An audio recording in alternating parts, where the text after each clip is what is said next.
ಕಬ್ಬಿಣದ ಮನುಷ್ಯರು ಮುಂದೆ ಪ್ರಪಂಚನ ಆಳ್ತಾರೆ ಅಂತ ಎಷ್ಟೋ ಜನ ಬರೆದೋಗಿದ್ರು. ಅಂತ ಸಿಚುಯೇಷನ್ ಮುಂದೆ ಬರುತ್ತೇನೋ, ಅದಕ್ಕೆ ಸಾಕ್ಷಿಗಳು ಈಗ ಕಣ್ಮುಂದೆ ಸಿಗ್ತಾ ಇದಾವೆ. ನೋಡ್ಬೋದು, ಇಲ್ಲಿ ಕಬ್ಬಿಣದ ಮನುಷ್ಯರು ಸದ್ಯಕ್ಕೆ ಸಿದ್ಧ ಆಗ್ತಾ ಇದ್ದಾರೆ ಮುಂದಿನ ಫ್ಯೂಚರ್ನ ಆಳೋದಕ್ಕೆ.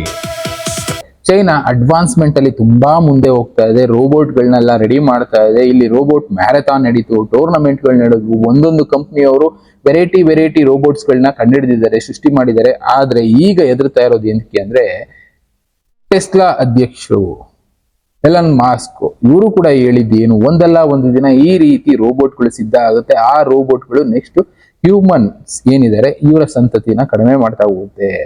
ನೆಕ್ಸ್ಟ್ ಫ್ಯೂಚರ್ ಅಲ್ಲಿ ಒಂದು ದಿನ ಈ ರೀತಿ ಕಬ್ಬಿಣದ ಮನುಷ್ಯರಿಗೆ ನಾವು ಪೂಜೆ ಮಾಡುವಂತ ಕಾಲನೂ ಬರುತ್ತೆ. ಅವ್ರು ಹೇಳಿದ್ದನ್ನ ಫಾಲೋ ಮಾಡ್ಬೇಕಾಗತ್ತೆ. ಯಾಕೆ ಅಂದ್ರೆ ಇವತ್ತು ಈ ರೋಬೋಟ್ಗಳಿಗೆ AI ಟೆಕ್ನಾಲಜಿನ ತುಂಬ್ತಾ ಇದ್ದಾರೆ. ಆ AI ಟೆಕ್ನಾಲಜಿ ಯಾವ ಮಟ್ಟಕ್ಕಿದೆ ಅಂದ್ರೆ, ತನ್ನನ್ನ ತಾನು ರಿಪೇರಿ ಮಾಡ್ಕೊಳ್ಳೋದು, ತನಗೆ ತಾನು ಏನ್ ಬೇಕಾದ್ರೂ ಪ್ರೋಗ್ರಾಮಿಂಗ್ ಮಾಡ್ಕೊಳ್ಳೋ ಲೆವೆಲ್ಗೆ ಇಲ್ಲಿ ಇನ್ಫಾರ್ಮೇಶನ್ಗಳನ್ನ ಅದಕ್ಕೆ ತುಂಬ್ತಾ ಇದ್ದಾರೆ. ಇದು ಯಾವತ್ತಾದ್ರೂ ಒಂದು ದಿನ ಇಂಪ್ಯಾಕ್ಟ್ ಆಗೇ ಆಗುತ್ತೆ.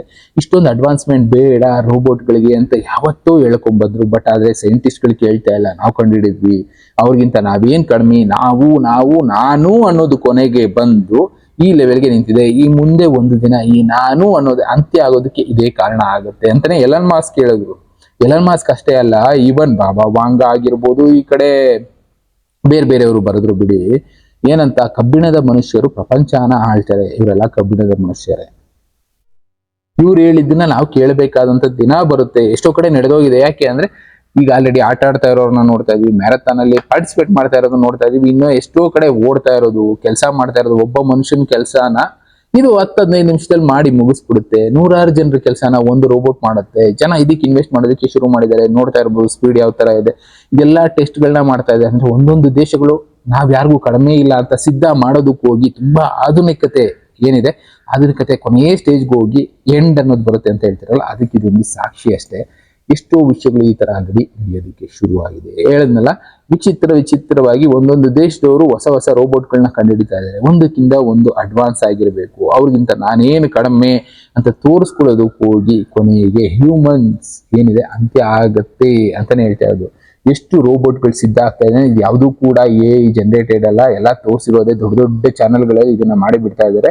ಎಲನ್ ಮಾಸ್ಕ್ ಒಂದು ಮಾತನ್ನ ಹೇಳಿದ್ರು, ಭೂಮಿ ಮೇಲೆ 2040 ಟೈಮ್ಗೆ ಮನುಷ್ಯರಿಗಿಂತ ಜಾಸ್ತಿ ರೋಬೋಟ್ಗಳೇ ಇರುತ್ತೆ ಅಂತ ಸಿಚುಯೇಷನ್ಗೆ ಸಾಕ್ಷಿ ಆಗುತ್ತೇನೆ. ಯಾಕೆ ಅಂದ್ರೆ, ಈಗ ಆಲ್ರೆಡಿ ಚೈನಾದಲ್ಲೇ ಒಂದು ಅಂದಾಜು ಲೆಕ್ಕಾಚಾರದ ಪ್ರಕಾರ 8-10 ಲಕ್ಷಕ್ಕೂ ಜಾಸ್ತಿ ರೋಬೋಟ್ಗಳು ಈ ರೀತಿ ರೋಬೋಟ್ಗಳನ್ನ ಸಿದ್ಧ ಮಾಡಿ ಇಟ್ಟಿದ್ದಾರೆ. ಚೈನಾ ಒಂದು ದೇಶದಲ್ಲಿ ಆತರ ಆದ್ರೆ ಇನ್ನು ಬೇರೆ ದೇಶದಲ್ಲಿ ಎಷ್ಟಿರ್ಬೋದು. ಪ್ಲಸ್ ಇದನ್ನ ಫ್ಯೂಚರ್ ಅಲ್ಲಿ ಯುದ್ಧಕ್ಕೆ ಬಳಸ್ತೀವಿ, ಇನ್ನೊಂದಕ್ಕೆ ಬಳಸ್ತೀವಿ, ಇದಕ್ಕೆ ಟ್ರೈನ್ ಅಪ್ ಮಾಡ್ತಾ ಇದೀವಿ ಅಂತ ಹೇಳ್ತಾರೆ. ಆ ರೀತಿ ಟ್ರೈನ್ ಅಪ್ ಮಾಡುವಾಗ ಸೆಲ್ಫ್ ಕರೆಕ್ಷನ್ ಮಾಡೋದಕ್ಕೆ ನಿಂತ್ಕೊಂಡ್ಬಿಟ್ರೆ ಈ ರೋಬೋಟ್ಗಳು ಏನಿದೆ ದೊಡ್ಡ ಆರ್ಮಿ, ಇದನ್ನ ಎದುರಿಸೋದಕ್ಕೆ ಮನುಷ್ಯ ಕೈಲಂತೂ ಆಗೋದೇ ಇಲ್ಲ. ಒಂದೊಂದು ರೋಬೋಟ್ ಸುಮಾರು 10 ಜನ ಮನುಷ್ಯರಿಗೆ ಈಕ್ವಲ್. ಅಂತ ರೋಬೋಟ್ಗಳನ್ನ ಎದುರಿಸೋದಕ್ಕಾಗುತ್ತಾ? ಚಾನ್ಸೇ ಇಲ್ಲ ಅಲ್ಲ.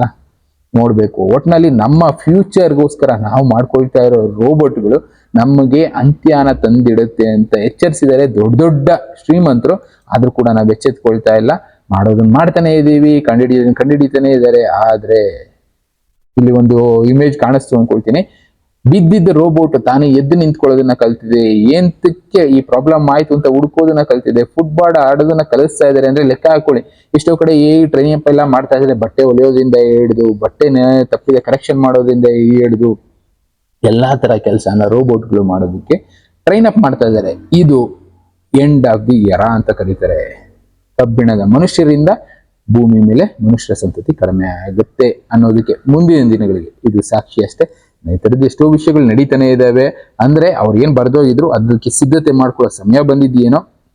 ಕಾರಣ ನಾವೇ ರೋಬೋಟ್ಗಳನ್ನ ಕಂಡುಹಿಡಿತಾ ಇದೀವಿ. ಅಲ್ಲಿ ಕಾಣಿಸ್ತಾ ಇರೋದು ಮನುಷ್ಯರ ಜೊತೆ ಈಕ್ವಲ್ ಆಗಿ ಟೇಬಲ್ ಟೆನ್ನಿಸ್ ಆಡೋ ಲೆವೆಲ್ಗೆ ಆ ರೋಬೋಟ್ಗಳು ಸಿದ್ಧ ಆಗಿದಾವೆ ಅಂದ್ರೆ ಲೆಕ್ಕ ಹಾಕೊಳ್ಳಿ. ಮನುಷ್ಯರ ಜೊತೆ ಈಕ್ವಲ್ ಆಗಿ ಫೈಟ್ ಮಾಡೋದಕ್ಕಾಗೋದಿಲ್ಲ ಆ ರೋಬೋಟ್ಗಳಿಗೆ. ಬರುತ್ತೆ ದಿನ. ಫೀಲಿಂಗ್ ಈಗ ಆ ರೋಬೋಟ್ಗಳಿಗೆ ತುಂಬಾ ಕೆಲಸ ಮಾಡ್ತಾ ಇದ್ದಾರೆ. ರೀಸೆಂಟ್ ಆಗಿ ಅಂಥದ್ದೇ ನಡೆದಿತ್ತು. ಕೆಲವಷ್ಟು AI ಸಾಫ್ಟ್ವೇರ್ಗಳು ಬೇರೆ ಆ್ಯಪ್ಗಳನ್ನ ಹ್ಯಾಕ್ ಮಾಡೋದಕ್ಕೆ ಪ್ರಯತ್ನ ಮಾಡ್ತಾ ಇದ್ದಾರೆ. ಅಂದ್ರೆ ಈ ರೋಬೋಟ್ ಅಲ್ಲಿ ಇರೋ AI ಸಾಫ್ಟ್ವೇರ್ಗಳು ಇನ್ನ ಅಡ್ವಾನ್ಸ್ ಆಗಿ ಕೊಡ್ತಾ ಇದ್ದಾರೆ. ಅದು ಯಾವ ಮಟ್ಟಕ್ಕೆ ಹ್ಯಾಕ್ ಮಾಡಬಹುದು, ತನ್ಗೆ ನಾಲೆಡ್ಜ್ ಬೇಕು ಅಂದ್ರೆ ಏನ್ ಬೇಕಾದ್ರೂ ಮಾಡ್ತವೆ, ತನ್ನ ಕಂಟ್ರೋಲ್ ಅಲ್ಲಿ ಇರಬೇಕು ಅಂದ್ರೆ ಏನ್ ಬೇಕಾದ್ರೂ ಮಾಡೋ ಲೆವೆಲ್ಗೂ ಹೋಗ್ತವೆ ರೋಬೋಟ್ಗಳು. ಹೇಳೋದಕ್ಕಾಗೋದಿಲ್ಲ. ಈಗ ಸದ್ಯಕ್ಕೆ ಈ ರೀತಿ ರೋಬೋಟ್ಗಳಿದೆ. ಇನ್ನು ಅಡ್ವಾನ್ಸ್ ಆಗಿ ಅವರು ಪ್ರಿಪೇರ್ ಮಾಡ್ತಾ ಇರೋ ರೋಬೋಟ್ ಯಾವ ತರ ಇದೆ ಅಂದ್ರೆ, ಬ್ಯಾಟ್ರಿನೇ ಚಾರ್ಜ್ ಮಾಡೋದು ಬೇಕಾಗಿಲ್ಲ ಅನ್ನೋ ಲೆವೆಲ್ಗೆ ರೋಬೋಟ್ಗಳನ್ನ ಸಿದ್ಧ ಮಾಡೋ ಪ್ರಯತ್ನದಲ್ಲಿದ್ದಾರೆ. ಅದು ವಿನಾಶದ ಪರಮಾವಧಿ ಅಂತಾನೆ ಹೇಳ್ಬೇಕು. ಚಾರ್ಜಿಂಗೇ ಬೇಕಾಗಿಲ್ಲ ರೋಬೋಟ್ಗೆ, ತನಗೆ ತಾನೇ ಚಾರ್ಜ್ ಮಾಡ್ಕೊಳ್ಳೋ ಅಂತ ರೋಬೋಟ್ಗಳು ಸಿದ್ಧ ಆಗುತ್ತೆ ಅಂದ್ರೆ ಆ ದಿನ ಯಾವ ರೀತಿ ಇರುತ್ತೆ ಯೋಚನೆ ಮಾಡಕ್ಕಾಗತ್ತ.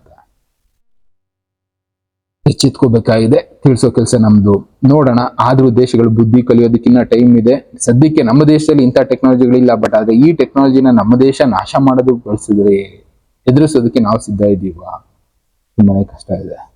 ನೋಡೋಣ ಬಿಡಿ, ಇನ್ನ ಫ್ಯೂಚರ್ ಏನೇನಾಗುತ್ತೆ. ಇನ್ನ ಬೇರೆ ಬೇರೆ ವಿಷಯಗಳ ಜೊತೆ ನಾನು ಮತ್ತೆ ಸಿಗ್ತೀನಿ. Thank you, good bye.